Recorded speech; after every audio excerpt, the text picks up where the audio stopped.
السلام عليكم ورحمة الله وبركاته. ازيكم حبايبي؟ عاملين ايه؟ يا رب تكونوا بخير. النهاردة هعمل معاكم اكلة سهلة وبسيطة وهتعجب اطفالنا، ومكونات موجودة في كل بيت باذن الله.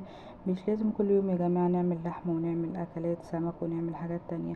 هنعمل حاجات بسيطة من البيت. معانا كوباية رز، كوباية بسلة بجزر، كركم، فلفل اسود سنة صغيرة، كزبرة، كمون، سنة سكر، مرقة دجاج، بصلاية متقطعة. هنجيب حلة على النار ونحط فيها معلقة سمنة ومعلقتين زيت كده، وننزل البصل بتاعنا يتشوح يدوب كده، ينزل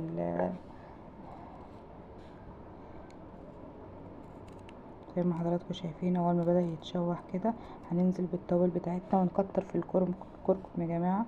الكركم مفيد جدا جدا لينا في تنبية العظام. هنقلبهم كده، هنبدأ ننزل فيهم البسلة.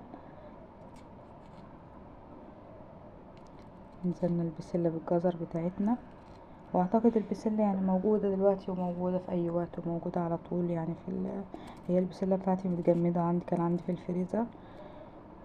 هقلبها كده مع بعضيهم. اكلة والله العظيم هتعجبكم جدا. مكوناتها بسيطة زي ما حضراتكم شايفين معايا كده، وننزل عليها بكوباية مية ولا حاجة، ونسيبها كده تستوي على نار هادية.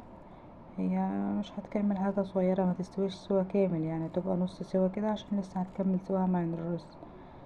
زي ما حضراتكم شايفين اهيت دخلت في مرحلة السوا خلاص. نبدأ ننزل عليها الرز. ما نكترش المية بتاعتها يا جماعة، ما نكترش المية. زي ما حضراتكم شايفين كده يعني الرز ظهر من المية. هندوق الحدق بتاعنا بقى عشان لو عايزين نزود ملح نزود حاجة. ونغطي عليها. اول ما تبدأ المية تتشرب منها كده نهدي عليها بقى خلاص، هي هتتسوي لوحدها. خلاص نهدي عليها. وزي ما حضراتكم شايفين منظرها والله العظيم طعم ولا اروع، والرز مفلفل وجميل. بس انا مكتره في البسله شويه عشان البنت عندي ما بتاكلش معظم الخضار، فيعني ده الحاجه الوحيده اللي بتاكلها. تتقدم بقى جنب بطاطس مقليه، بيض مسلوق.